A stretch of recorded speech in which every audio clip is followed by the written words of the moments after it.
ఎవడైనను దేవుని ఆలయమును పాడు చేసిన యెడల దేవుడు వాణ్ణి పాడు చేయను. 1 కొరింథీ 3వ అధ్యాయము 16, 17 వివరించండి. మొదట ఆ లేఖన భాగాన్ని చూద్దామా. మీరు దేవుని ఆలయమై ఉన్నారనియు దేవుని ఆత్మ మీలో నివసించుచున్నాడనియు మీరు ఎరుగరా? ఎవడైనను దేవుని ఆలయమును పాడు చేసిన యెడల దేవుడు వాణ్ణి పాడు చేయను. దేవుని ఆలయము పరిశుద్ధమై ఉన్నది, మీరు ఆ ఆలయమై ఉన్నారు. ఎటర్నల్ సాల్వేషన్ని బలంగా నమ్మేటువంటి వారు ఇలాంటి ప్యాసేజ్లు చదివినప్పుడు కాస్త కన్ఫ్యూజన్కి, గందరగోళానికి గురవుతుంటారు. కారణం ఏంటంటే, పౌలు ఇతర వచనాల్లో ఒక వ్యక్తి తన రక్షణ కోల్పోలేడు అని రాస్తే, ఇలాంటి ప్యాసేజ్ చూసినప్పుడు బహుశా ఒక వ్యక్తి కోల్పోయే అవకాశం ఉందేమో, దేవుడు అతన్ని పాడు చేయను అని పాడు చేయను ఉంది కదా, అంటే రక్షించబడినప్పటికీ కూడా ఒక వ్యక్తి రక్షణ కోల్పోయే అవకాశం ఉన్నట్టే కదా, దేవుడు అని పాడు చేస్తాడంటే ఆ వ్యక్తి రక్షణ కోల్పోయినట్టే కదా. మరి దీన్ని ఎలా అర్థం చేసుకోవాలి? ఒకవేళ ఎవరన్నా ఇలాంటి ప్రశ్న వేసినప్పుడు ఎలా జవాబు చెప్పాలి అటువంటి సందేహంలో పడిపోతూ ఉంటారు. లేదా కొంతమంది ఎటర్నల్ సాల్వేషన్ని లేదు, ఇది అబద్ధ బోధ అని గట్టిగా వాదించే వాళ్ళు ఇలాంటి ప్యాసేజ్ని తీసుకొని వాళ్ళు ఏమంటారంటే, చూడు ఇక్కడ దేవుడు అని పాడు చేస్తాడంటే రక్షణ అతను కోల్పోయినట్టే కదా. కాబట్టి దేహము దేవుని ఆలయము, దేహము దేవుని ఆలయము కాబట్టి దేవుని ఆలయాన్ని పవిత్రంగా ఉంచుకోవాలి, దేహాన్ని పవిత్రంగా ఉంచుకోవాలి. ఒకవేళ దేహంలో పాపం ఉన్నట్లయితే అలాంటి పాపం ఉన్నటువంటి దేవాలయంలో దేవుడు ఉండడు, బయటికి వెళ్ళిపోతాడు. పాపం ఉందా, దేవుడు బయటికి వెళ్ళిపోతాడు. దేహాన్ని మంచిగా ఉన్నావా, మరి దేవుడు లోనికి వస్తాడు. మళ్ళీ పాపం చేస్తావా, మరి బయటికి వెళ్ళిపోతాడు. మళ్ళీ నువ్వు మంచిగా ఉన్నావా, పవిత్రపరచుకున్నావా, తిరిగి దేవుడు లోనికి వస్తాడు. కాబట్టి దేహాన్ని చాలా జాగ్రత్తగా ఉంచుకోవాలి అన్నట్టుగా బోధిస్తూ ఉంటారు. మరి ఇది దేహానికి సంబంధించినటువంటి స్క్రిప్చర్ అయితే ఆలోచించాలి. ప్రపంచంలో నమ్మేటువంటి ఏ విశ్వాసిలో కూడా దేవుడు నివాసము చేయలేడు. ఎందుకంటే ప్రపంచంలో ఏ వ్యక్తి కూడా పాపము లేకుండా ఏ వ్యక్తి కూడా లేడు. ఎందుకు ఈ మాట అంటున్నానంటే, పాప నియమం అనేది ఒక వ్యక్తిలో ఎప్పుడు పనిచేస్తూనే ఉంటుంది. నువ్వు ప్రభునందు విశ్వాసం ఉంచినప్పుడు నీ ఆత్మకు రక్షణ కలిగింది వెంటనే. కానీ దేహానికి రక్షణ ఎప్పుడు యేసుప్రభువారు వచ్చినప్పుడే, సంఘము ఎత్తబడినప్పుడు మాత్రమే మన దేహానికి రక్షణ అప్పుడు లభిస్తుంది. అంతవరకు పాపపు నియమము అనేది మన శరీరంలో పనిచేస్తూనే ఉంటుంది. అందుకే దీని గురించి పౌలు అంటాడు కదా, నా యందు నివసించు పాపమే అంటాడు. నా శరీరమందు మంచిది ఏదియో నివసింపదు. ఆ ప్రకారంగా పౌలులో కూడా దేవుడు లేనట్టే కదా. శరీరమందు మంచిది ఉంటుందా, ఏదియో నివసింపదు అని నేను ఎరుగుదును అంటాడు పౌలు. అంత మాత్రమేనా, నా అవయములో ఉన్న పాప నియమంనకు నన్ను చెరపట్టు లోపరుచున్నది. అంటే అవయంలో ఏముంది, పాపపు నియమం అనేది ఉంది. ఆ నియమము ఆత్మ నియమానికి ఎప్పుడు కూడా విరోధముగా పనిచేస్తుంటుంది. సంఘం ఎత్తబడేదాకా నీలో 2 నియమాలు ఎప్పుడు కూడా పోరాడుతూనే ఉంటాయి. ఒకటి ఆత్మ నియమం, రెండవది శరీర నియమం. అందుకే పౌలు గల్తీ 5వ అధ్యాయం 17వ వచనం రాస్తాడు, శరీరము ఆత్మకును, ఆత్మ శరీరమునకు విరోధముగా ఆపేక్షించును, ఇది ఒకదానికొకటి వ్యతిరేకముగా ఉన్నది గనుక మీరు ఏమి చేయ నిశ్చయింతురో వాటిని మీరు చేయకుందరు. అంటే 2 నియమాలు మనలో ఉన్నాయి. ఈ పోరాటము తప్పదు. ఓకే, కాబట్టి మరి ఒక వ్యక్తి శరీరంలో ఏదైనా పాపం ఉంటే దేవుడు వెళ్ళిపోతాడన్నమాట వాస్తవమైతే, ఏ వ్యక్తిలో కూడా దేవుడు నివాసము చేయలేదు. అసలు ఇక్కడ దేవుని ఆలయం అంటే ఏంటి? శరీరమా? మనం 3 ప్రశ్నలు ఈరోజు ఈ వీడియోలో మనం జవాబు చూడబోతున్నాం. మొదట దేవుని యొక్క ఆలయం అంటే ఏంటి? ఇది శరీరమా? ఫస్ట్ దాన్ని మనం ఆన్సర్ చేయాలి. లేదా చాలామంది అనుకున్నట్టుగా ఇది ఒక చర్చ్ బిల్డింగా? ఓకే, దేవుని యొక్క ఆలయము పాడు చేసినాలంటే చర్చ్ బిల్డింగ్ ఏమైనా పాడు చేస్తే దేవుడు వారిని కూడా వదిలిపెట్టాడు. అఫ్కోర్స్ చర్చ్ బిల్డింగ్ని పాడు చేయడం తప్పే, నేను దాన్ని కాదని చెప్పట్లేదు. బట్ ఇక్కడ నిజంగా దేవుడు, ఇక్కడ పౌలు చర్చ్ బిల్డింగ్ గురించి మాట్లాడుతున్నాడా? సో ఫస్ట్ క్వశ్చన్, అసలు ఆలయం అంటే ఏమిటి? రెండవది, ఎవడైనా దేవుని ఆలయము పాడు చేసినడలా అని రాయబడింది. అంటే ఇంతకీ దేవుని ఆలయం పాడు చేసే వాళ్ళు ఎవరు? అది కూడా మనము జవాబు చూడబోతున్నాం. మూడవది, పాడు చేసినట్లా అంటే అతను ఏ విధంగా పాడు చేస్తాడు? ఈ 3 ప్రశ్నలకి ఈరోజు మనము ఈ వీడియోలో జవాబు చూడబోతున్నాం. సో మీకు కూడా ఈ స్క్రిప్చర్ మీద ఫుల్ క్లారిటీ కావాలి అన్నట్లయితే, అనేక జవాబులు మీరు కనుగొనాలన్నట్టయితే ఈ వీడియోని చివరిదాకా ఓపెన్ మైండ్తో చూడడానికి ప్రయత్నం చేయండి. ఇంతవరకు మత బోధలు దీని మీద భిన్నమైనటువంటి బోధలు చేసింది. బట్ ఈరోజు ఒక కొత్త కోణంలో వాస్తవాన్ని మీరు తెలుసుకోబోతున్నారు.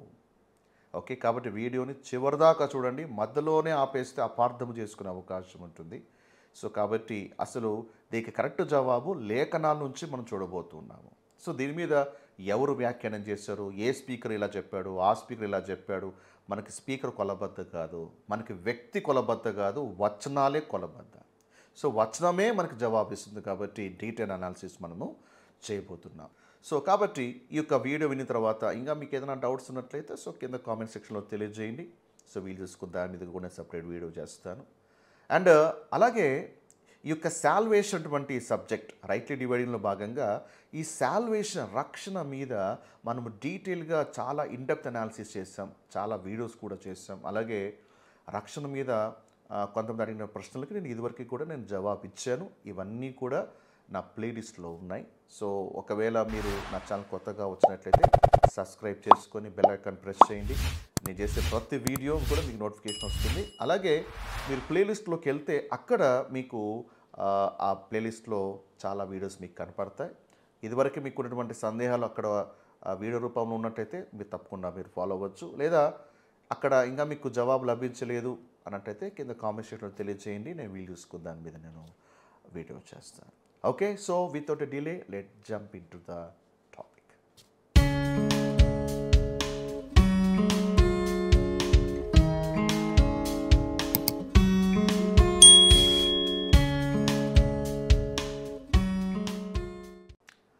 బైబిల్లో ఏదైనా వచనాలు కానీ ప్యాసేజ్ కానీ మీకు అర్థం కాకపోతే లేదా కాంప్లికేటెడ్గా ఉంది అన్నట్టుగా మీకు అనిపించినప్పుడు మీకు ఒక చిన్న టిప్ ఇస్తాను.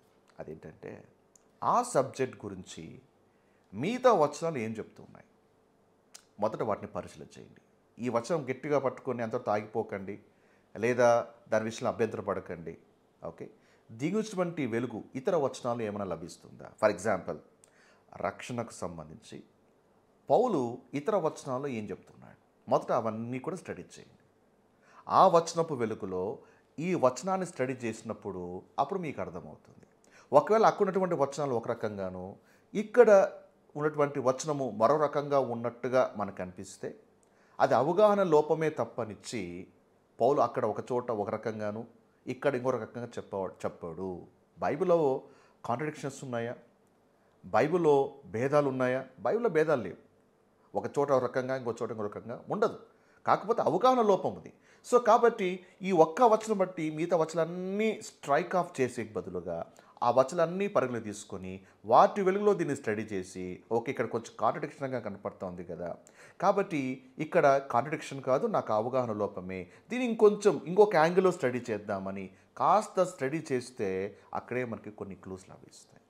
చాలామంది ఏం చేస్తారంటే ఈ ఒక్క వచనం పట్టుకొని మిగతా వచనాలన్నీ స్ట్రైక్ ఆఫ్ చేస్తుంటారు. లేదండి పౌలు ఇలా చెప్పాడు కదండి కాబట్టి ఇలాగా ఉంది, మిగతా అవన్నీ తప్పు అనండి. No, you cannot strike off other scriptures. ఒకవేళ ఈ వచనం బట్టి ఇది గట్టిగా నమ్ముతున్నట్లయితే మరి మిగతా వచనాలన్నీ కూడా ఏం చేయాలి? అవన్నీ అబద్ధం అయిపోవాలి కదా. బైబిల్ ఎప్పుడు ఒక వచనం ఇంకో వచనంతో విభేదించాలి. ఇప్పుడు మనం అదే చేయబోతున్నాం. మొదటి కొన్ని 3వ అధ్యాయంలో ఉన్నటువంటి ఈ వచనాలు కాస్త కాంప్లికేటెడ్గా నీకు కనిపిస్తుంది కదా. సో దీన్ని మనం ఏం చేస్తామంటే వేరే వచనాల వెలుగులో దీన్ని చూడబోతున్నాము. ఆ విషయాన్ని అర్థం చేసుకోవాలి. సో వేరే వచనాల్ని మనం మొదట పరిశీలన చేసి ఆ తర్వాత ఈ కెపాసిటీలోకి వద్దాం. యాక్చువల్గా దీనికి సొల్యూషన్ మనం 5 నిమిషాలు దీన్ని తేల్చేయచ్చు. అది చాలా సింపుల్ మ్యాటర్ అది. కానీ డైరెక్ట్గా నేను సొల్యూషన్కి వచ్చేస్తే మీకు అది అర్థం కాదు. కాబట్టి మనం మీకు ఏం చేస్తారంటే కొంచెం గాస్పెల్ ప్రజెంటేషన్ ఇవ్వబోతున్నాను. అంటే సువార్త గురించి కొన్ని మాటలు మీకు చెప్పబోతున్నాను. పాస్టర్ గారు సువార్త గురించి చెప్పడం ఏంటండి, మీరు రక్షించబడ్డాం కదండి, మళ్ళీ మీరు సువార్త చెప్తారేంటండి, మాకు ఆన్సర్ ఇవ్వండి మొదట అంటే కాస్త ఆగండి. కాస్త సువార్తను కాస్త రైట్ కోణంలో అర్థం చేసుకోవడానికి ప్రయత్నించండి. ఒకవేళ మీరు ఆల్రెడీగా నా స్టూడెంట్స్ అయితే మీకు ఆల్రెడీగా దీని గురించి మీకు ఐడియా ఉంటుంది. అయినప్పుడు తెలుసుకోండి, ఇంకాస్త క్లారిటీ వస్తుంది. ఒకవేళ నా ఛానల్ కొత్తగా వచ్చి మొదటిసారి ఈ వీడియో వింటున్నట్లయితే చాలా జాగ్రత్తగా వినాలి. అప్పుడు మీ మతపు ఒక ముసుగు తొలగిపోతుంది, క్లారిటీ మీకు వస్తుంది. అప్పుడు మీరు ఈ మొదటి కొరింథీ 3వ అధ్యాయము కరెక్ట్ యాంగిల్లో మీరు తెలుసుకోవడానికి మీకు వీలవుతుంది. ఫైన్. ఇప్పుడు ఈ వచనం బట్టి రక్షణ ఒక వ్యక్తి కోల్పోయే అవకాశం ఉంది అంటారు కదా. ఫస్ట్ రక్షణ ఎలా వస్తుంది మొదట దాని గురించి కొన్ని నిమిషాలు మనం కాస్త ఆలోచించి మళ్ళీ బ్యాక్ వచ్చేద్దాం. రక్షణ ఎలా వస్తుంది? ఎఫెసీ 2వ అధ్యాయము 8-9 వచనాలు. మీరు విశ్వాసము ద్వారా కృపచేతనే రక్షించబడ్డారు. చెప్పండి, మరి రక్షణ ఎలా వచ్చింది? విశ్వాసము ద్వారా. నువ్వు నమ్మావు, విశ్వాసము ద్వారా వచ్చింది. క్రియల ద్వారా వచ్చిందా? ఏమండి? విశ్వాసము ద్వారా రక్షించబడ్డావు. నువ్వు రక్షించబడ్డానికి చెప్పండి, నీ శరీరంలో ఎన్ని కండరాలు కదిలించావు? నువ్వు రక్షించబడ్డానికి కనీసం నువ్వు ఒక వేలైనా కదిలించాల్సిన పరిస్థితి వచ్చిందా? లేదు. విశ్వాసము ద్వారా కృపచేతనే రక్షించబడ్డావు. ఓకే, ఇది మీ వల్ల కలిగినది కాదు. విశ్వసించడం వరకే నీ పని. రక్షించడం అనేది అది దేవుని పని. ఇది ఆయన రక్షించడానికి నీ ప్రమేయం ఏమీ లేదు. ఇది మీ వల్ల కలిగినది కాదు అని పౌలు చెప్తున్నాడు. ఇది వరమే. చెప్పండి, రక్షణ వరం. వరం అంటే ఏంటి? నువ్వు ఏ పని చేయకపోయినా నీకు ఇచ్చేది వరం. నువ్వు ఏదన్నా చేస్తే నీకు వచ్చేది జీతం. వరంకి జీతంకి తేడా ఉంది కదా. దేవునికి వరంగా ఇచ్చాడా, జీతంగా ఇచ్చాడా? లేదండి, నేను ఇంత కష్టపడ్డాను, నా లైఫ్ స్టైల్ ఇట్లా పెట్టుకున్నాను, నేను ఇంత కరెక్ట్గా ఉన్నాను, ఇంత నిష్ఠగా ఉన్నాను, ఇది చేశాను కాబట్టి నేను పరలోకానికి వెళ్తాను అంటే నువ్వేమంటున్నావు? ప్రభువా, నాకు హెవెన్ నాకు జీతముగా నువ్వు ఇవ్వాలి, నేను అలా ఉన్నాను కాబట్టి. నువ్వు 100% పర్ఫెక్ట్గా ఉండు, కానీ అది నేను పరలోకానికి యోగ్యునిగా చేయలేదు. నువ్వు 100% పర్ఫెక్ట్ అని నువ్వు పరలోకానికి వెళ్ళావు, లేదని క్రియలు సరిగా లేవని నువ్వు దాన్ని మిస్ చేయవు. ఎందుకంటే రక్షణ నీ దేవుడు నీకు వరముగా ఇచ్చాడు. ఇది క్రియల వల్ల కలిగినది కాదు. పౌలు చాలా స్పష్టంగా చెప్తున్నాడు, ఈ వరము దేవుడు నీ క్రియల ఆధారముగా ఇవ్వలేదు, నేను క్రియలు చూసి ఇవ్వలేదు, విశ్వాసమును బట్టి నువ్వు విశ్వసించావు కదా, అందుకే దేవుడు నాకు రక్షణ ఇచ్చాడు. కనుక ఎవడు అతిశయపడ వీలు లేదు అని దేవుడు పౌలు ద్వారా చాలా చక్కగా చెప్తున్నాడు. ఈరోజు మతం ఏం చేస్తుందంటే, నువ్వు ఇలా చేస్తే రక్షణ, నువ్వు ఇలా చేస్తే ఒక సెట్ ఆఫ్ రూల్స్ పెట్టేస్తుంది మతం. డినామినేషన్లో కూడా సెట్ ఆఫ్ రూల్స్. సో ఈ రూల్స్ అన్ని ఫాలో అయితే ఎస్ నీకు రక్షణ, ఇవన్నీ ఫాలో కాలేదనుకో నీకు రక్షణ లేదు. సో ఇది మతం మనకు నేర్పించేటువంటి బోధలు. దయచేసి మనం దీని నుంచి మనం బయటకు రావాలి. తీతు 3వ అధ్యాయం 5వ వచనం, మనము నీతిని అనుసరించి చేసిన క్రియల మూలముగా కాక, నువ్వేదో మంచి క్రియలు చేసావు కాబట్టి రక్షణ వచ్చిందా? కాదు కాదు, తన కనికరము చొప్పుననే. ఏమండి, ఆ మాట గమనించు, కనికరము చొప్పునే మనకు రక్షణ. అంతేగాని నువ్వు ప్రతి ఆదివారమున సబ్బాతును ఆచరించావు కాబట్టి నీకు రక్షణ. సబ్బాతు ఆచరించలేదా? నీకు రక్షణే లేదు. మంచి క్రియ లేవా? నీకు రక్షణ లేదు. లేదా సోన్సో చేయలేదా? నీకు రక్షణ లేదు. లేదా నువ్వు బాప్తిజం తీసుకోలేదా? నీకు రక్షణ లేదు. నువ్వు పలానా చేయలేదా? నీకు రక్షణ లేదు. ఈరోజు సెట్ ఆఫ్ రూల్స్ పెట్టేసినావు. ప్లీజ్ అండర్స్టాండ్, నువ్వు ఒకవేళ అది క్రియలతో కూడిన రక్షణ అయితే గిన ఇంకా అది కృప ఎందుకు అవుతుంది?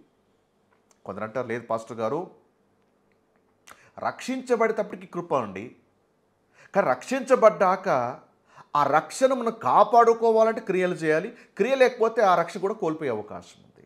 అవునా? ఎవరు చెప్పారు అది? క్రియలు లేకుండా దేవుడు రక్షణ ఇచ్చాడు.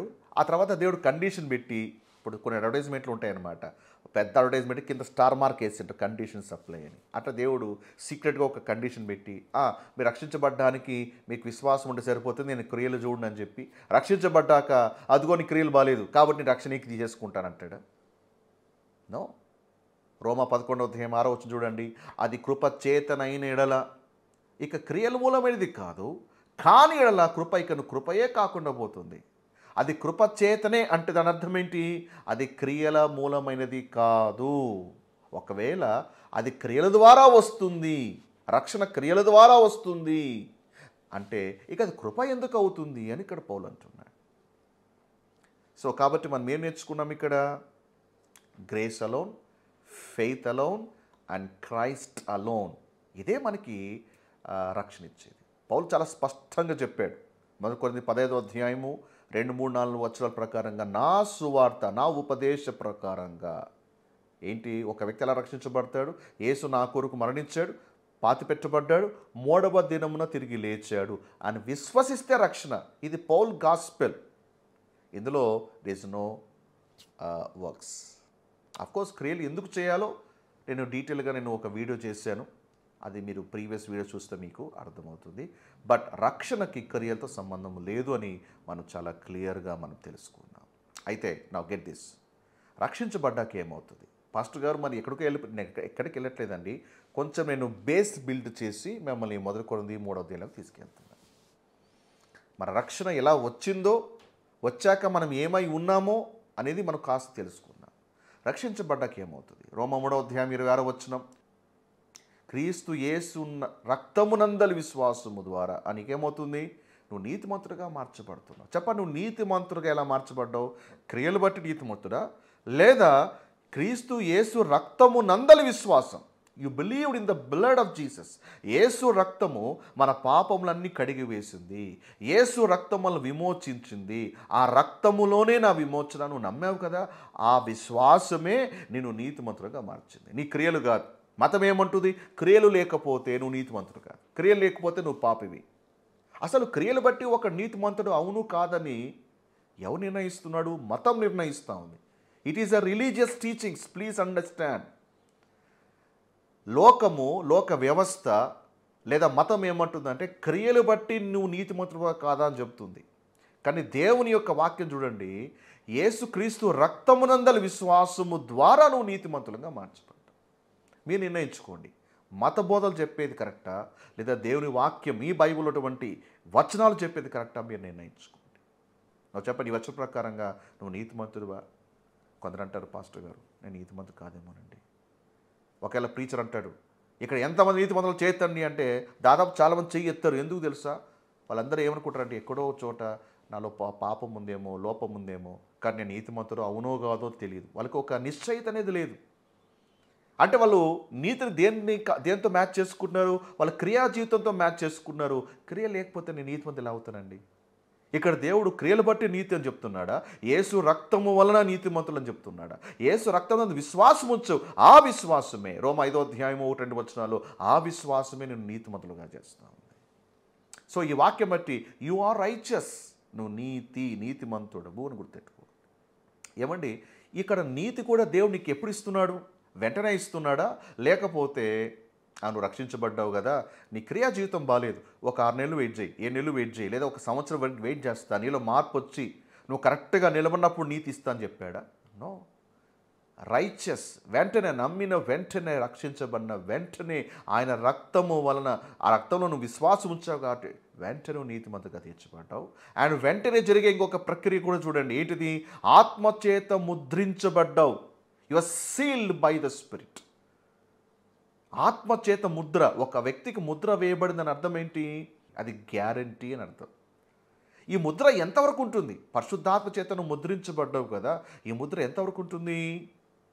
ఆయన సంపాదించుకున్న ప్రజలకు విమోచన కలుగు నిమిత్తం అని ఉంది. ఇంగ్లీష్లో చూసినట్లయితే until the redemption of the purchased position. Until the redemption అంటే మనకు విమోచన కలిగేంత వరకు నువ్వు ఆత్మతో ముద్రించబడ్డావు. ఇదే విషయమే ఎఫెసీయులు 4:30 చూడండి, విమోచన దినము వరకు ఆయన యందు మీరు ముద్రించబడ్డారు. అంటే దేవుడు నిన్ను ఏం చేస్తాడు?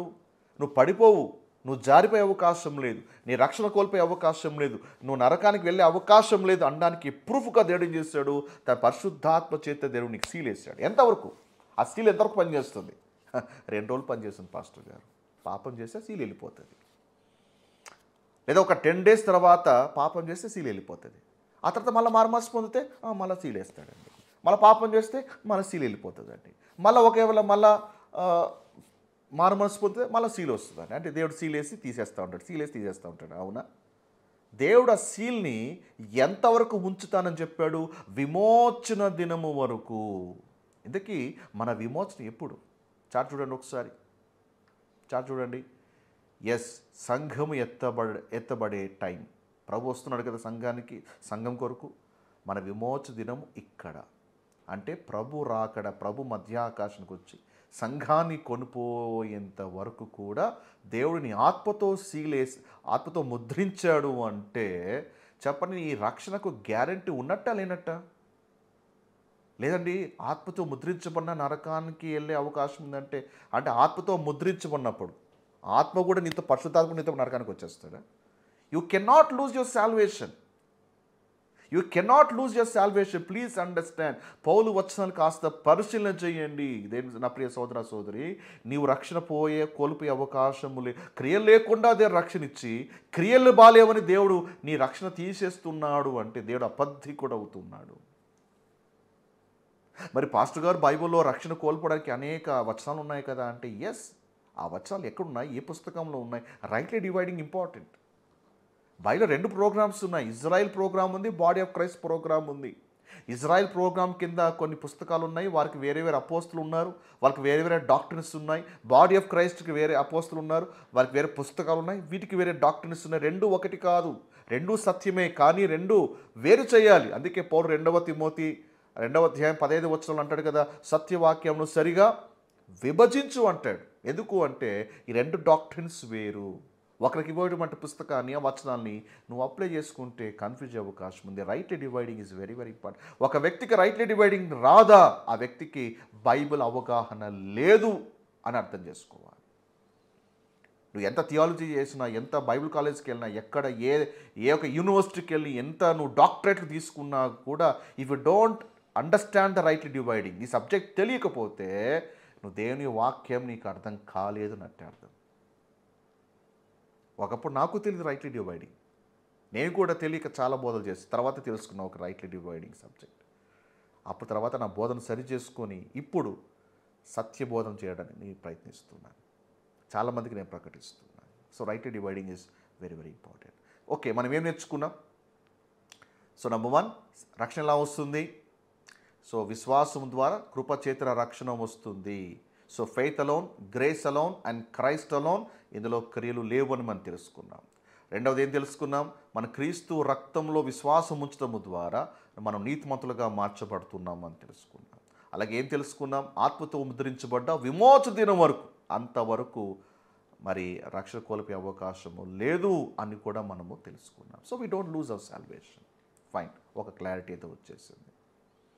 దీని మీద నా ప్రీవియస్ వీడియోస్ చాలా చేశానండి, కాబట్టి ఇవన్నీ చెప్తే వీడియో లెంత్ ఎక్కువైపోతుంది. కాబట్టి సో మీకు ఏదైనా సందేహాలు ఉంటే దయచేసి ఈ సబ్జెక్ట్ సంబంధించిన ప్లేలిస్ట్ కింద నేను వీడియో డిస్క్రిప్షన్లో ఇస్తాను, పూర్తిగా వాచ్ చేస్తే ఇంకొక క్లారిటీ అనేది వస్తుంది. మరి ఒక వ్యక్తి రక్షణ కోల్పోలేని పౌలు చెప్పాడు కదా, మరి ఇప్పుడు ఈ అబ్జెక్షన్ ఎలా హ్యాండిల్ చేయాలి? రక్షణ కోల్పోవడం అని చెప్పాడు కదా, మరి దాని అంటే ప్రజలకు వచ్చేటువంటి ఒక పెద్ద అబ్జెక్షన్ ఏమంటే, అంటే కృప ఉందని ఎట్లైనా జీవించచ్చా, కృప ఉందని ఎలాగైనా బతికేయచ్చా? ఫస్ట్ ప్రజలకు వచ్చే అబ్జెక్షన్ ఏమంటే, క్రియలు లేవనగానే వాళ్ళు అస్సలు ఒప్పుకోరండి. అదే క్రియలు ఉండాలండి, అయ్యో క్రియలు లేకపోతే ఎట్లా అండి? అంటే దయ్యంలాగా బతికేయచ్చా, ఇష్టానుసారంగా విచ్చలుడిగా బతికేయచ్చా? ఇంకో వ్యక్తి అంటాడు, అంటే సార్ నేను రక్షించబడ్డాను, ఈ రాత్రి నేను బ్యాంకుకి వెళ్ళి కన్నం వేసేస్తే అది కరెక్ట్ అవుతుందా? బ్యాంక్ రాబరీకి వెళ్తా కరెక్ట్ అవుతుందా? బ్యాంక్ రాబరీ చేస్తా, మరి నా రక్షణ నేను అలాగే ఉంటుందంటే, ఎస్, రక్షణ అలాగే ఉంటుంది. రక్షణ అయితే ఎందుకంటే వరముగా దేవుడు ఇచ్చాడు కదా, నీకు వరముగా రక్షణ ఇవ్వబడినప్పటికీ బట్ కాన్సిక్వెన్స్ అనేది ఖచ్చితంగా ఫేస్ చేయాలి. You don't lose your salvation, but you cannot escape the punishment. రక్షించబడ్డావు కదా, నువ్వు బ్యాంక్కి వెళ్ళి కన్నమేయచ్చు. అయితే కన్నమేసిన వెంటనే పోలీసులు ఊరుకుంటారా? లాఠీతో మర్యాద చేస్తారు, కేసులు పెడతారు, బొక్కలోకి వేస్తారు, ప్రాసిక్యూషన్స్ ఉంటాయి, నేను జడ్జిని నిలబెడతారు. అప్పుడు నువ్వేమంటావు? జడ్జి గారు మీరు ఎంతటి వారండి, నా దేవుడే క్షమించాడు బైబిల్లో, కాబట్టి మీరు కూడా క్షమించాల్సిందే అంటే జడ్జి ఊరుకుంటాడా? అరే వీరికి ఇంకా 10 ఏళ్ళు ఎక్స్ట్రా పనిష్మెంట్ ఏంటంటారు అంటాడు. ఎస్ అను, ఎందుకంటే you have to face the punishment. దేవుడు రక్షణ ఆత్మకిచ్చాడు, బట్ ఫిజికల్గా నువ్వు తప్పు చేస్తున్నప్పుడు you have to face the consequence. మనుషుడు ఏమి విత్తునో అది కోయునని పౌలు చెప్పాడు. కాబట్టి మరి ఇవన్నీ కూడా నువ్వు ఫేస్ చేయాల్సిందే. దాంతోపాటు ఏంటిది? నువ్వు క్రీస్తు రాయబార సంగతి మర్చిపోయావు. It effects your testimony. క్రీస్తు రాయబారులుగా మన భూమి మీద ఉన్నప్పుడు దాని తగ్గట్టుగా మనం ప్రవర్తించాలి. కానీ గ్రేస్ ఎప్పుడు కూడా నువ్వు పాపం చేయని లైసెన్స్ ఎప్పటికీ ఇవ్వదు. పౌలు చెప్పలేదు, కృప ఉంది కదా అని చెప్పేసి విచ్చలవిడిగా బతకమని పౌలు చెప్పలేదు, నేను చెప్పట్లే, దేవుడు చెప్పట్లే, ఎవరు చెప్పట్లే. అర్థమవుతుందా? రెచ్చిపోమని ఎవరు చెప్పట్లేదు. బట్ ఒకవేళ నువ్వు చేస్తే ఏమవుతుంది? You will face the consequence. Yes, salvation is free, ఆత్మరక్షణ అది వరముగా ఇవ్వబడింది, బట్ భూమి మీద కాన్సిక్వెన్స్ ఉంటుంది. అయితే ఒక వ్యక్తి రక్షించబడినా కూడా క్రియాజీతం బాలేకపోతే ఏమవుతుంది అనేది తెలుసుకోవడానికి ఇంకొక వచనాన్ని మనం చూడబోతున్నాం. సో ఇప్పుడు మనము 1 కొరింథీ 3వ అధ్యాయంకి వెళ్ళిపోదాం.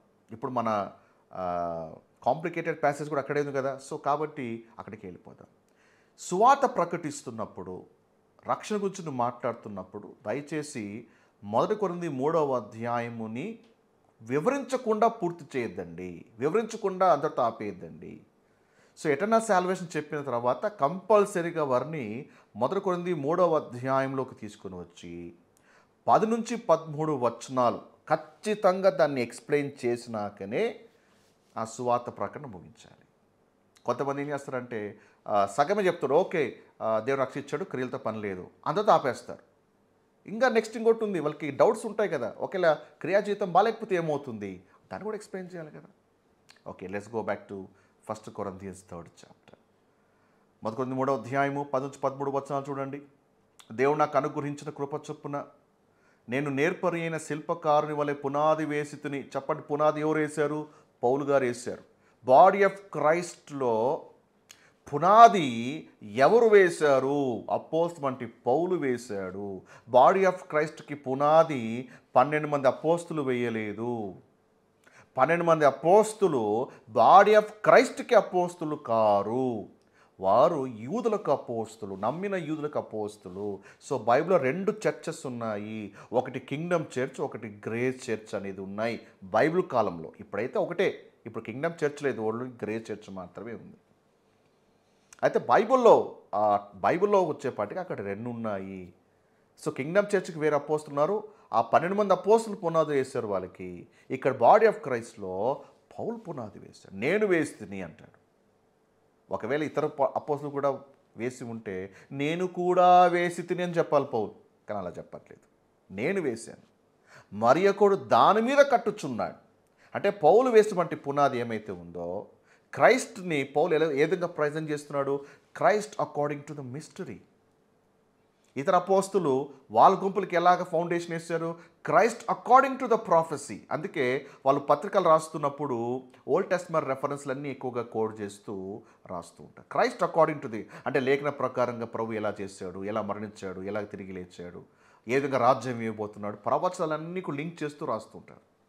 సో వాళ్ళకి ప్రభుతో ఉన్నటువంటి రిలేషన్ వేరు, మనకి ప్రభుతో ఉన్నటువంటి రిలేషన్షిప్ వేరు. సో ఇక్కడ క్రైస్ట్ని ఎలాగ ప్రజెంట్ చేశాడు పౌలు? Christ according to the mystery. అందుకే పౌలు పత్రికలో క్రీస్తు ఒక బాల్యం గురించి కానీ, క్రీస్తు ఒక భూలోక పరిచర్య గురించి కానీ ఏది ఎక్కువగా రాయడు పౌలు. ఎందుకంటే పౌలు అన్నాడు కదా, ఆయన శరీరధారిగా నేను ఎరగను, నాకు తెలుసు శరీరధారిగా, కానీ నేను ఎరగను. ఎందుకు? ఆయన శరీరీతిగా ఉన్నప్పుడు ఆయన కేవలం యూదులకు మాత్రమే పరిచయం చేశాడు. యూదులు మాత్రమే పరిచయం చేస్తూ వారికి సంబంధించినటువంటి బోధను నేను బాడీ ఆఫ్ క్రైస్ట్లోకి తీసుకురాలి. సో పౌలుకి దేవుడు చాలా క్లియర్ ఇన్స్ట్రక్షన్స్ ఇచ్చాడు. బాడీ ఆఫ్ క్రైస్ట్కి స్పెషల్ డాక్టర్ని ఇవ్వబడింది. ఇందులో ఎవరున్నారు? నమ్మిన యూదులు ఉన్నారు, కృపాకాలంలో నమ్మిన యూదులు ఉన్నారు, నమ్మినటువంటి అన్యులు కూడా ఉన్నారు. అంతా కలిస్తే కదా బాడీ ఆఫ్ క్రైస్ట్, నూతన పురుషుడు. ఈ నూతన పురుషునికి ప్రత్యేకమైన సిద్ధాంతాలు ఇవ్వబడ్డాయి పౌలు ద్వారా. రాసింది పౌలు అయినప్పటికీ కూడా అది దేవుడు పౌలు ద్వారా ఇచ్చాడు, దేవుడు రాయించాడు ఇవన్నీ కూడా. కాబట్టి ఈ పునాది మీద కట్టుకోవాలి, పౌలు వేసిన పునాది మీద కట్టుకోవాలి. ఇది చెప్తున్న చాలామందికి నచ్చదు. ఏమని ఎప్పుడు మీరు పౌలు గారిని హెచ్చిస్తారేంటి, ఎప్పుడు పౌలు గారి గురించి మాట్లాడారంటే పౌలు ఏమన్నా దేవుడా? పౌలు దేవుడు కాదండి, పౌలు దేవుడు కాదు. మేము పౌలు వర్షిపు చేయట్లేదు, పౌలు ద్వారా ఇచ్చినటువంటి దేవుణ్ణి మేము కనపరుస్తున్నాం. పౌలు వేసిన పునాది మీద కట్టుకోవాలి. ప్రతివాడు దాని మీద ఎలాగో కట్టుకొనిచున్నాడో జాగ్రత్తగా చూసుకోవాలి. ఈరోజు మన ఫౌండేషన్స్, మన టీచింగ్స్, మన బోధలు, మన పరిచర్య పౌలు బోధ మీద కట్టుతున్నామా లేదా, ఇది మనం చూసుకోగలగాలి. చాలా పరిచయాలు అలాగ లేవు, పౌలు బోధ మీద కట్టుకోవట్లేదు. వేయబడిన తప్ప మరి యొక్క పునాది ఎవడు వేయనేరడు. నేను వేసిన ఫౌండేషన్ కాకుండా ఇంకొక ఫౌండేషన్ ఎవరు కూడా వేయలేరు అని చెప్తూ, ఎవడైనా ఈ పునాది మీద అంటే ఫౌండేషన్ పడింది, పునాది మీద ఎలా కట్టుకుంటారు? కొందరైతే బంగారము, వెండి, వెలగల రాళ్ళుతో కడతారు, కొందరైతే కర్ర, గడ్డి, కొయ్యకాలు మొదలైన వాటితో కడతారు. దాని మీద ఎలా కడుతున్నావు? ఈ పునాది క్రీస్తే, యు గాట్ సాల్వేషన్, ఫైన్. దాని మీద ఎలా కడుతున్నావు? రక్షించబడ్డావు, రక్షించబడిన తర్వాత నువ్వు ఎలా కట్టుకుంటున్నావు? సో దాని మీద కట్టినది అది విలువైనదైతే అగ్ని చేత పరీక్షించబడుతుంది. వాని పని కనపడును. ఒక రోజు నువ్వు ఎలా కట్టుకుంటున్నావో ఆ పని కనపడుతుంది. ఆ దినము తేటపరచును. ఒక రోజున ఆ దినం వస్తుంది, ఆ దినము తేటపరచుతుంది. అది అగ్ని చేత బయలుపరచబడును. అది నిలబడిందా? వాని వాని పని ఎట్టితో దాన్ని అగ్నియే పరీక్షించును. అగ్నియే పరీక్షించు. సో టెస్ట్ నిలబడుతుంది, అది నిలబడితే నీకు జీతం. వాని వాని పని ఎట్టితో అగ్నియే పరీక్షించును. కాబట్టి ఇక్కడ ఫైర్ పరీక్షించేది ఎవరిని? వాని పనిని. ఇక్కడ ఫైర్ అతన్ని దహించేస్తుందని చెప్తుందా? It doesn't say fire will burn that person, it says fire will try their work. ఇక్కడ అగ్ని పరీక్షించేది ఆ వ్యక్తిని కాదు, ఆ వ్యక్తి యొక్క పనితనాన్ని. 14 వచనం, పునాది మీద ఒకటి కట్టిన పని నిలిస్తే అతను జీతం పుచ్చుకుంటాడు. అంటే పౌలు బోధ మీద కట్టుకుంటే నీకు జీతం, లేకపోతే నీకు జీతం లేదు. ఇప్పుడు మా ప్రయాస కూడా అదే, నేను ప్రయాస కూడా అదే. చాలా సంఘాలు ఇలా పౌలు పత్రిక మీద కట్టుకుంటేనే జీతం, లేకపోతే పౌలు పునాది కాకుండా వేరే పుస్తకాలు వేరే వాటి మీద కట్టుకుంటూ పోయారనుకోండి, క్రీస్తు న్యాయపీఠం దగ్గర నిలబడినప్పుడు అగ్నిచేత పరీక్షించబడితే ఆ బోధలు ఆ పరిచర్య అంత పౌలు ప్రకారంగా లేకపోవడం వల్ల అదంతా కూడా కాల్చివేయబడితే అతనికి నష్టము కలుగును.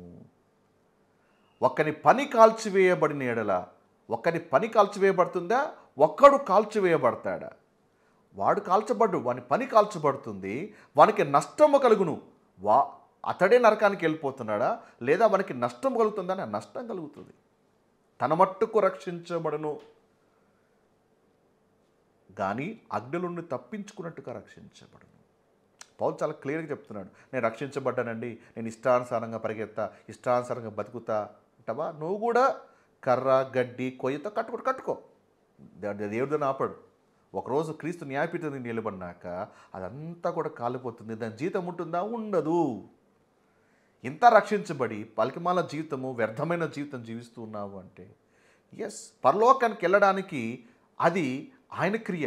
పరలోకంలో జీతం పొందాలంటే దానికి నీ క్రియ అవ్వాలి. ఆ క్రియలన్నీ కూడా పౌలు పత్రికల్లో ఆధారంగా ఉందా లేదా చూడాలి. ఆ బోధ అయినా సరే, ఏదైనా సరే. ఆ రోజు ఎంతమంది తమ నష్టపోతారో ఒకసారి ఆలోచించండి. సో ఇక్కడ పౌలు ఆ వ్యక్తి కాల్చబడతాడని చెప్తున్నాడా, ఆ వ్యక్తి పని కాల్చబడుతుందని చెప్తున్నాడు? ఆ వ్యక్తి పని కాల్చబడుతుంది, అతను మట్టుకు రక్షించబడతాడు. Okay, right. ఇప్పుడు మనము 16-17 వచనాలకు వద్దాం. అస్సలు ప్యాసేజ్ ఇది. ఇంతవరకు మనం ఏం నేర్చుకున్నాము?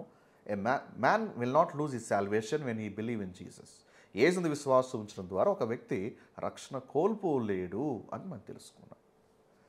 ఇప్పుడు 16-17 వచనాలకు వద్దాం. ఇప్పుడు ఈ ప్యాసేజ్లో ఉండే విషయాలు ఏంటి? మీరు దేవుని ఆలయమై ఉన్నారనియు దేవుని ఆత్మ మీలో నివసించుచున్నాడని మీరు ఎరుగరా? చెప్పండి, ఇక్కడ దేవుని ఆలయము ఏమిటి? మన దేహము అని రాయబడి ఉందా? మీరు చూడండి, ఇక్కడ ఏకవచనమా బహువచనమా? ఏకవచనమా బహువచనమా? మీరు దేవుని ఆలయమై ఉన్నారనియు మీరు ఎరుగరా? మీరు ఎరుగరా, ప్లూరల్. ఇప్పుడు మనము ఇంగ్లీష్ చదివేటప్పుడు మనము అక్కడ 3 types ఆఫ్ పర్సన్స్ ఉంటారు. అంటే ఒకటి ఏంటిది? First person, second person, third person. First person అంటే ఎవరు? నేను లేదా మేము. సెకండ్ పర్సన్ అంటే నీవు మీరు. థర్డ్ పర్సన్ అంటే ఎవరు? అతడు ఆమె లేదా వారు. Third person. ఇది మనం ఇంగ్లీష్లో మనం నేర్చుకుంటాం కదా, వ్యాకరణంలో భాగంగా నేర్చుకున్నాం. ఇప్పుడు ఇక్కడ మీరు అని అంటున్నాడు దేవుడు అని పౌలు అంటున్నాడు. అంటే ఇక్కడ పౌలు మాట్లాడుతున్నాడు. ఫస్ట్ పర్సన్ ఎవరు ఇక్కడ? పౌలు. మీరు అంటున్నాడు అంటే ఇక్కడ మీరు అంటే ఎవరు? Second person. మీరు దేవుని ఆలయమై ఉన్నారని, దేవుని ఆత్మ మీలో నివసించుచున్నాడని మీరు ఎరుగరా? అంటే ఇక్కడ మీరు అంటే ఎవరు అంటే కొరంథీ సంఘము. కొరంథీ సంఘము ఎలా ఉంది? 1వ అధ్యాయం 2వ వచనం. కొరంథీలో ఉన్న దేవుని సంఘమును కనుక క్రీస్తు యేసునందు పరిశుద్ధపరచబడిన వారై పరిశుద్ధులుగా ఉండుటకు పిలువబడిన వారికి, వీళ్ళండి సెకండ్ గ్రూప్. ఓకే, రెండవ గుంపు వీళ్ళు. మొదటి వ్యక్తి ఏమో పౌలు, రెండవ వ్యక్తి ఎవరు? కొరంథీ సంఘము. చెప్పండి, కొరంథీ సంఘంలో ఎవరున్నారు? పరిశుద్ధులు ఉన్నారు, రక్షించబడిన వాళ్ళు ఉన్నారు. ఇంకో మాట చెప్పాలంటే బాడీ ఆఫ్ క్రైస్ట్. రక్షించబడిన వాళ్ళు ఉన్నారు ఈ రెండవ గుంపులో. రైట్. ఇప్పుడు మూడవ గుంపు ఎవరు చూద్దాం. ఎవడైనను అంటే థర్డ్ పర్సన్. ఎవడైనను దేవుని ఆలయం పాడు చేసిన దేవుడు వాణిని అంటే థర్డ్ పర్సన్. అర్థమవుతా? ఫర్ ఎగ్జాంపుల్ మీకు ఒక మాట చెప్తాను. నేను మాట్లాడుతున్నాను, మీరందరూ కూడా నా స్నేహితులే, ఎవడైనను మీ జోలికి వస్తే వాడిని తాట తీస్తారంట. ఫర్ ఎగ్జాంపుల్, ఇప్పుడు మొదటి వ్యక్తి ఎవరు? నేను. మీరందరూ నా స్నేహితులు. సో మీరందరూ అంటే ఎవరు? సెకండ్. ఎవడైనా మీ వద్దకు వచ్చి మిమ్మల్ని ఇబ్బంది పెడితే వాడిని తాట తీస్తా. ఎవడైనా అంటే ఏంది? ఫస్ట్ పర్సన్, సెకండ్ పర్సన్ కాకుండా మిగతాలందరూ కూడా థర్డ్ పర్సన్, అంటే ఎవడైనను. కాబట్టి ఇక్కడ ఎవడైనను అనేటువంటి ఈ వ్యక్తి ఎవరైతే ఉన్నారో ఆ వ్యక్తి సంఘము వెలుపల ఉన్నటువంటి వ్యక్తి. He's not part of the body of Christ. సంఘములో ఉన్నటువంటి వ్యక్తి కాదు. కాస్త మీరు బాగా లేఖనాన్ని బాగా మీరు విశ్లేషణ చేయాలి. పౌలు చాలా క్లియర్గా మరి అక్కడ తన ఆడియన్స్ని డివైడ్ చేస్తారు. He's drawing the distinction between the temple and between those who defiles the temple. కాబట్టి ఇక్కడ ఎవరితో పౌలు మాట్లాడుతున్నాడు? దేవుని ఆలయముగా ఉన్నటువంటి సంఘముతో మాట్లాడుతున్నాడు. ఎవరి గురించి? ఆలయాన్ని పాడు చేసే వ్యక్తుల గురించి దేవుడు పౌలు ఇక్కడ వీరితో మాట్లాడుతున్నాడు. అంతేగాని ఇక్కడ దేవుని ఆలయం అంటే, ఇక్కడ దేవుని ఆలయం అంటే దేహము, మన ఇక్కడ నీ దేహం అని చెప్పి ఉందా? ఈ కాంటెక్స్ట్లో ఇక్కడ దేహం అంటే బాడీ అని రాయబడి ఉందా? మీరు అంటే ఇట్స్ ప్లూరల్, అంటే విశ్వాసుల విమోచించబడిన విశ్వాసుల గుంపంతా కూడా కలిస్తే దేవుని ఆలయం. అయితే ఈ ఆలయం ఏంటిది? ఇది ఆత్మ సంబంధమైనటువంటి ఆలయము, బాడీ ఆఫ్ క్రైస్ట్. ఇక్కడ దేవుడు ఫిజికల్ చర్చ్తో గురించి మాట్లాడట్లేదు, ఫిజికల్ టెంపుల్ గురించి మాట్లాడట్లేదు. ఓకే, సో ఎవరన్నా ఒక బిల్డింగ్ని కూల్చేస్తే, ఒక చర్చ్ బిల్డింగ్ కూల్చేస్తే, ఓ దేవుని ఆలయం పాడు చేసావు కాబట్టి దేవుని నిన్ను పాడు చేస్తాడు. అక్కడ వాళ్ళు కూల్చింది ఓన్లీ బిల్డింగే. అఫ్కోర్స్ బిల్డింగ్ కూల్చడం నేను తప్పు కాదని చెప్పట్లే, తప్పే. బట్ ఇక్కడ కాంటెక్స్ట్ ఏమంటే ఇక్కడ పౌలు మాట్లాడుతున్నది ఫిజికల్ బిల్డింగ్ గురించి కాదు, ఫిజికల్ టెంపుల్ గురించి కూడా కాదు. Is talking about the spiritual temple. అంతేకాని ఇక్కడ బాడీ గురించి పౌలు చెప్పట్లేదు.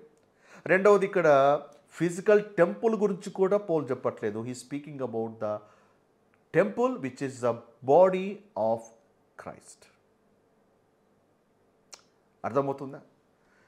అంతేగాని మీ దేహము దేవుని ఆలయము కాబట్టి దాన్ని పాడు చేయొద్దండి, లేకుంటే దేవుడు బయటికి దేవుడు వాడిని నాశనం చేస్తా. That's called twisting the scriptures.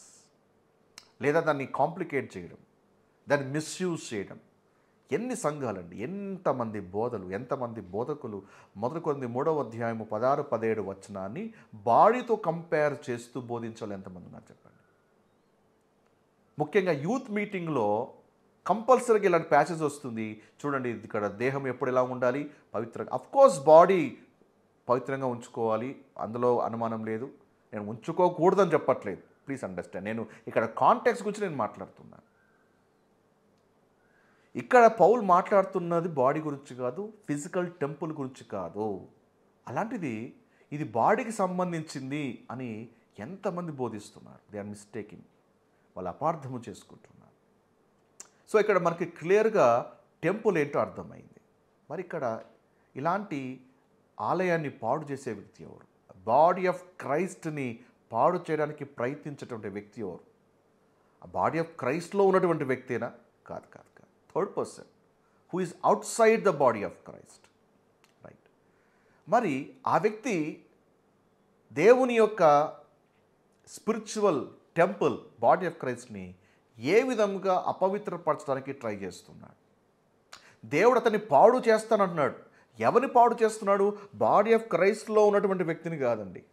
Already అతను క్రీస్తు ఒక శరీరముగా, క్రీస్తు ఒక అవయముగా మార్చబడ్డాడు. ఆయన జీవము క్రీస్తులో దాచబడింది. బాడీ ఆఫ్ క్రైస్ట్లో ఉన్నటువంటి రక్షించబడిన వ్యక్తి నీతిమంతుడుగా మార్చబడ్డాడు. ఆయన విమోచన దినం వరకు ముద్రించబడ్డాడు. అలాంటి వ్యక్తిని దేవుడు ఎందుకు పాడు చేస్తాడు? దేవుడు ఎందుకు ఆత్మతో ముద్రిస్తాడు కదా? సో దేవుడు ఆ వ్యక్తిని కాదు పాడు చేసేది. ఎవరిని? బయట ఉన్నటువంటి వ్యక్తి ఈ బాడీ ఆఫ్ క్రైస్ట్ని డిఫైల్ చేస్తున్నాడు. సో బయట ఉన్న వ్యక్తి బాడీ ఆఫ్ క్రైస్ట్ని ఏ విధంగా పాడు చేయడానికి ప్రయత్నిస్తున్నాడు అనేది మనం ఈరోజు విశ్లేషణ చేయాలి. Okay, right. ఇది తెలుసుకోవాలంటే మనం కొన్నిసార్లు కొన్ని వచనాల్ని వెనుక ఉండేటువంటి కొన్ని అధ్యాయాలు కూడా మనము పరిశీలన చేయగలగాలి. అసలు మొదటి కొరింథీ పత్రికను పౌలు ఎందుకు రాస్తున్నాడు అది మనం తెలుసుకోవాలి. దీని బట్టి గమనించండి, మొదటి కొరింథీ పత్రికలో ఒక పదము ఎక్కువసార్లు రిపీట్ అయింది. ఒక పదం మీరు గమనించలేదు తెలియదు కానీ ఒక పదం ఎక్కువసార్లు రిపీట్ అయింది. అదే జ్ఞానము. ఏం చెప్పండి? జ్ఞానము. సో మీకు ఒక అసైన్మెంట్ ఏమంటే మొదటి అధ్యాయంలోను, రెండవ అధ్యాయంలోను, మూడవ అధ్యాయంలోను బోల్డ్ ఎన్నిసార్లు పదము రిపీట్ అయిందో మీరు కింద కామెంట్ సెక్షన్లో కౌంట్ చేసి రాయండి. విజ్డమ్, దీని గురించి పౌలు రాస్తున్నాడు. మూడవ అధ్యాయంలో ఎందుకు ఆ మాట అన్నాడు తెలియాలంటే మనం మునుపటి అధ్యాయంలో ఏ థీమ్ రన్ అవుతా ఉంది, ఏ నేపథ్యంలో రాస్తున్నాడో తెలుసుకోవడం చాలా ఇంపార్టెంట్. అంతేగాని ఒక ప్యాసేజ్లోంచి ఆ స్క్రిప్చర్స్ మాత్రమే బయట తీసుకొని దానికి స్వంత అభిప్రాయాలు జోడించేసి ఒక కంక్లూజన్కి వచ్చేస్తే లేఖనాలను అపార్థం చేస్తున్నాం లేదా ట్విస్ట్ చేస్తున్నాం. No no no no. ఎప్పుడే కానీ లేఖలోంచి ఒక వచనం మాత్రమే బయటకు తీసి దాన్ని స్వంత ఇంటర్ప్రిటేషన్ ఇవ్వకూడదు. So we should keep the words in context. Okay, కాబట్టి మొదటి అధ్యాయం, రెండవ అధ్యాయం, మూడవ అధ్యాయం ఒక వర్డ్ ఎక్కువగా repeat. That's called wisdom. Pastor గారు, విజ్డానికి ఆలయానికి ఏంటి సంబంధము? అక్కడికి వస్తున్నా. జ్ఞానము గురించి పౌలు రాస్తున్నాడు మొదటి, రెండు, మూడు అధ్యాయంలో. ఈ జ్ఞానం కూడా అగైన్ మనం 3 రకాలుగా ఉన్నాయి. 3 రకాల జ్ఞానం గురించి మనం ఇక్కడ చదువుతున్నాం. ఒకటిదేమో మనుషుని జ్ఞానము లేదా భూ సంబంధమైన జ్ఞానము, ప్రపంచ జ్ఞానం. రెండవది దేవుని యొక్క జ్ఞానం. మూడవది మర్మముగా ఉంచబడినటువంటి జ్ఞానం. 3 kinds ఆఫ్ విజ్డమ్ గురించి మనం చదువుతున్నాం. సో దీని గురించి ఒక సుదీర్ఘమైనటువంటి ప్రసంగం చేయొచ్చు, కానీ నేను అంత టైం నేను తీసుకోను. కానీ బట్ త్వరగా జ్ఞానం గురించి మొదటి 2 అధ్యాయాలు ఏమున్నాయో తెలుసుకొని మనం 3వ అధ్యాయానికి వచ్చేద్దాం. ఓకే, సో బైబిల్స్ ఉన్నట్లయితే దయచేసి నేను డిస్ప్లే చేసినటువంటి వచనాలు మీరు బాగా పరిశీలన చేయాలి. మొదటి అధ్యాయంలో 17వ వచనం చూడండి. బాప్తిజం ఇచ్చుటకు క్రీస్తును పంపలేదు కానీ క్రీస్తు యొక్క సిలువ వ్యర్థము కాకున్నట్లుగా వాక్చాతుర్యము లేకుండా సువార్త ప్రకటించుటకే ఆయనను పంపాడు. పౌలు ఇక్కడ ఏమంటున్నాడు? సిలువ వ్యర్థం కాకున్నట్లుగా నేను వాక్చాతుర్యంతో నేను రాలేదు. ఇంగ్లీష్లో చూడండి, విజ్డమ్ ఆఫ్ వర్డ్స్ అని రాయబడి ఉంది. Wisdom of words. ఇవి లేకుండా నేను దీంతో రాలేదంటున్నాడు పౌలు. ఎందుకంటే ఈ విజ్డమ్ ఆఫ్ వర్డ్స్, ఈ ప్రకృతి సంబంధించిన జ్ఞానాన్నితో నేను వచ్చాను అనుకుంటే, దాంతో నేను ప్రసంగం చేస్తే, సువార్త ప్రకటిస్తే సిలువ వ్యర్థమైపోతుంది. సో సిలువ వ్యర్థం కాకుండా ఉండాలంటే ఏంటి? సిలువల ద్వారా రక్షించబడాలంటే డెత్, బరియల్ అండ్ రిజరెక్షన్, 3. దీనికి నేను విజ్డమ్ నా సొంత మాటలు యాడ్ చేస్తే ఏమైపోతుంది? Cross will become of no effect. సిలువ వ్యర్థమైపోయింది. చాలామంది కూడా చేసేది అదే. ఓకే, రక్షించబడాలంటే ఏం చేయాలి? రక్షించబడాలి అంటే బాప్తిజం తీసుకోవాలి, నీటి బాప్తిజం తీసుకోవాలి. రక్షించబడాలంటే ఏం చేయాలి? ఓకే, ఇన్ని రోజులు 3 ఉపవాసం ఉండాలి. రక్షించబడాలంటే ఇదిగో నువ్వు ఇలా జీవించాలి. They have set of rules. ఏదో ఒక వ్యక్తి రక్షించబడాలంటే ఏంటిది? 1 Corinthians 15th chapter verse 2 and 3 ఏమిటిది? ఆయన మరణము, ఆయన పునరుద్ధానాన్ని విశ్వసించాలి. That's it, simple. దానికి మా క్రియలు యాడ్ చేస్తున్నామంటే you're adding your own wisdom. అంటాడు నేను అది చేయను. అది చేస్తే ఎప్పుడైతే సిలువకు నేను నా సొంత జ్ఞానం యాడ్ చేస్తే, నా సొంత జ్ఞానముతో కూడినటువంటి మాటలు యాడ్ చేస్తే ఏమైపోతుంది? సిలువ వ్యర్థమైపోతుంది. నేను ఆ పని చేయను అంటాడు. 18వ వచనం, సిలువను గురించిన వార్త నశించుచున్న వారికి వెర్రితనము కానీ రక్షించబడుతున్న మనకు దేవుని శక్తి. కాబట్టి దేవుని శక్తి ఎక్కడుంది? దేవుడి పాస్టర్ గారు, పవర్ ఆఫ్ గాడ్ ఎక్కడుందంటే ఒక ప్రీచర్ చేతిలో ఉంటుందండి. ఒక పలానా వ్యక్తికి అబ్బా దేవుని శక్తి ఉందండి. Oh he carries the power of God. Oh that woman carries the power of God. దేవుని శక్తి ఒక్కడో లేదు, సిలువను గురించిన వార్తలో ఉంది. Please understand, power of God ఎవరి చేతిలో లేదు, ఎవరి వద్ద కూడా లేదు. సిలువ గురించిన వార్తలో ఉంది పవర్ ఆఫ్ గాడ్. 19వ వచనం, ఇందు విషయమై జ్ఞానుల జ్ఞానము నాశనము చేతును. ఇక్కడ దేవుడు ఏ జ్ఞానం గురించి మాట్లాడుతున్నాడు? ఈ ప్రపంచిక జ్ఞానం గురించి మాట్లాడుతున్నాడు. ఆ జ్ఞానుల జ్ఞానం, ఎందుకంటే ఈ జ్ఞానము దేవుని వద్దకు నడిపించదు. ఈ జ్ఞానము ఉపయోగం లేని జ్ఞానము. అందుకే ప్రభు అంటాడు, అది నేను నాశనం చేస్తాను. 21వ వచనం, దేవుని జ్ఞానానుసారముగా లోకము తన జ్ఞానము చేత దేవుణ్ణి ఎరుగకుండినందున, అంటే లోకానికి ఒక జ్ఞానం ఉంది, ఆ జ్ఞానము దేవుని వద్దకు నడిపించట్లేదు.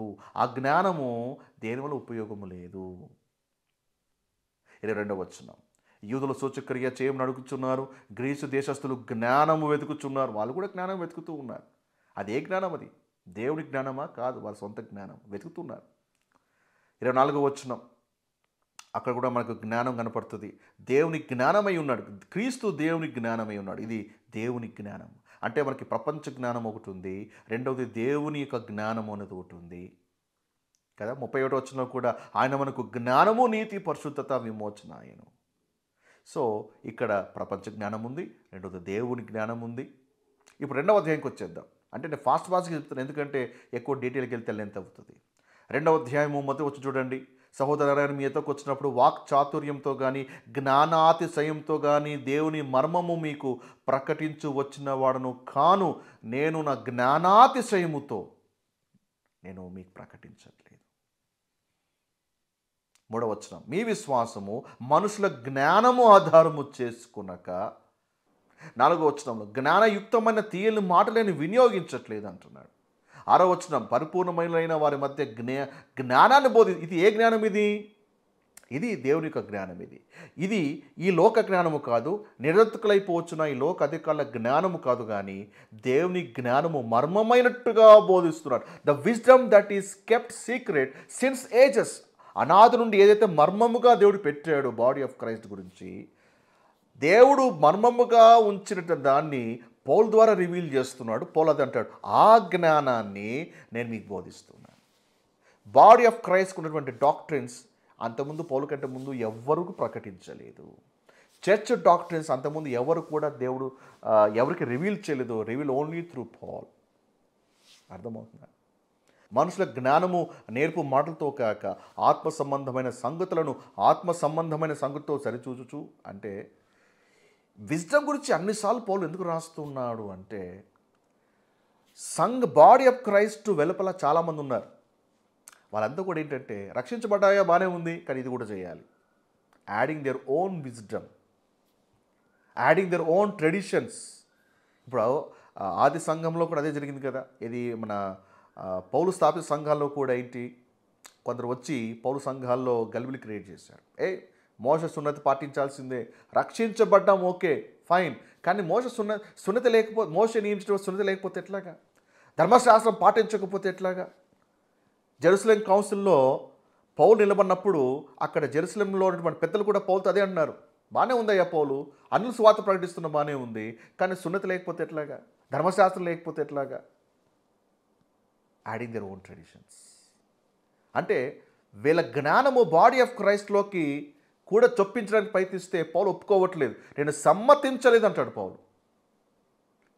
చాలా ట్రై చేశారు, నేను ఒప్పుకోను, ఎందుకంటే దేవుడు దీన్ని అలో చేయలేదు. అర్థమైందా? కాబట్టి దేవుని ఆలయము పాడు చేసిన ఎడలాంటి ఎలా పాడు చేస్తారు అంటే, by bringing their own wisdom, add చేయడం. అంటే దేవుడు బాడీ ఆఫ్ క్రైస్ట్కి ఏ డాక్టర్స్ అయితే ఇచ్చాడో ఆ డాక్టర్కి అడిషన్ యాడ్ చేయడం ద్వారా వారు దాన్ని పాడు చేయడానికి ట్రై చేస్తున్నారు. పౌలు చాలా స్పష్టంగా చెప్పాడు, ఈ సువార్త కాక మరి యొక్క సువార్త మేమైనా సరే, మేమే మనసు మార్చుకొచ్చి చెప్పినా సరే, లేదా పరలోకంలో దేవదూత అయినా సరే శాపగ్రస్తుడు. అంత సీరియస్ వార్నింగ్ పౌలు ఇచ్చాడు. కొరంథీ సంఘానికి కూడా పౌలు అదే అంటున్నాడు, ఏమని? ఎవరైనా సరే పాడు చేయడానికి వస్తున్నారు, చాలామంది జ్ఞానులు బయలుదేరారు, యాడ్ చేస్తున్నారు. రక్షించబడాలంటే ఫర్ ఎగ్జాంపుల్, చిన్న ఎగ్జాంపుల్ చెప్తున్నాను మీ అవగాహన కొరకు. రక్షించబడాలంటే ఏం చేయాలి? ఏమి, ప్రభువా పాపైన నన్ను క్షమించు, నన్ను నీ బిడ్డగా మార్చుకో, నా హృదయంలోకి రండి, నా ప్రభుగా ఉండండి, యేసు నామంలో ఆమెన్. రక్షణ వచ్చేసిందా? This is not how a person get saved. పౌలు చాలా స్పష్టంగా చెప్తున్నారు. మొదలుకొంది 15వ అధ్యాయం 2, 3, 4 వచనాల్లో డెత్, బరియల్ అండ్ రిజరక్షన్, నమ్మితే రక్షణ. మరి ఈ ప్రార్థన ఎక్కడి నుంచి వచ్చినాయి? ఇందులో డెత్, బరియల్, రిజరక్షన్ ఎక్కడుంది?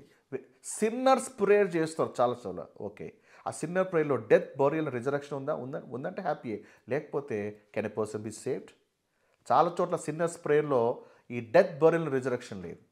ఎన్ని సిన్నర్స్ ప్రేయర్లో death, burial and resurrection, DBR, ఈ 3 లేకపోతే నో, అది వర్కౌట్ అవ్వాలి. లేదా కొన్ని మీటింగ్స్లో ఏంటంటే ఆల్టర్ కాల్ పిలుస్తూ ఉంటారు, ఈ రాత్రి రా, ముందుకు వచ్చేసి దేవుడు నీకు రక్షణ ఇవ్వబోతున్నాడు. Altar call where is in the పౌల్స్ gospel? ముందుకు వచ్చి నువ్వు మోకరించి 2 చేతులు పైకెత్తి surrender your life to Jesus. As Jesus to come in to your life. నీ హృదయంలోకి రమ్మని ఆహ్వానించండి. ఈ రాత్రి ప్రభు నీ జీవితంలోకి వచ్చేస్తున్నాడు. ఇలాంటి మెథడ్ పౌలు బాడీ ఆఫ్ క్రైస్ట్లో ఎక్కడన్నా రాశాడా? ఒక వ్యక్తి డెత్, బరియల్, రిజరెక్షన్, అతను ఎక్కడున్నా సరే death, burial, lord I believe in your death, burial and resurrection అని నమ్మితే రక్షణ. సో ఇలాగ చాలాసార్లు ఏమైందంటే క్రైస్తవ్యంలోకి మనం అంగీకరించే తప్పదు ఏంటంటే క్రైస్తవ్యంలోకి చాలా మరి లౌకికమైన జ్ఞానము లేదా సంప్రదాయ జ్ఞానము లోనికి వచ్చి దేవుని ఆలయాన్ని పాడు చేసేటువంటి ప్రయత్నాలు చాలా జరుగుతున్నాయి కూడా. ఈరోజు క్రైస్తవ్యంలో కూడా కొన్ని సంవత్సరాలుగా ఉన్నటువంటి సంప్రదాయము బాగా పాతుకుపోయింది. కొన్ని పండుగలు అయితే ఉంది కావచ్చు, లేదా కొన్ని ఆచరణలు కావచ్చు, కొన్ని ఏళ్ళుగా చేస్తూ అవి బాగా వేలు తీసుకున్నాయి. ఎక్కడి నుంచి వచ్చాయి ఇవన్నీ? క్రైస్తవం గుడ్డిగా ఫాలో అవుతూ అవి నిజమే అని చెప్పి నమ్మిక ఫాలో అవుతుంది. ఒకవేళ అది ఫాలో కాకపోతే చాలా విచిత్రంగా ఇది చేయకపోతే ఇతర రక్షణ ఉందా లేదా అన్నట్టుగా చూస్తూ ఉంటారు. ఈ జ్ఞాన విషయం చాలా జాగ్రత్తగా ఉండాలని పౌలు హెచ్చరిస్తున్నాడు. ఎవడైనను దేవుని ఆలయమును, బాడీ ఆఫ్ క్రైస్ట్ని పాడు చేస్తే ఎలా పాడు చేస్తాడు? ఇక్కడ పౌలు మాట్లాడుతున్నది బాడీ గురించి కాదు, బాడీ ఆఫ్ క్రైస్ట్ గురించి మాట్లాడుతున్నాడు. ఎవడైనా దేవుని ఆలయము పాడు చేస్తే, బయట జ్ఞానం తీసుకొచ్చి బాడీ ఆఫ్ క్రైస్ట్ సిద్ధాంతాల్లోకి కలిపితే దేవుడు దాన్ని చాలా సీరియస్గా తీసుకుంటాడు. దేవుడు వాణిని పాడు చేస్తాడు.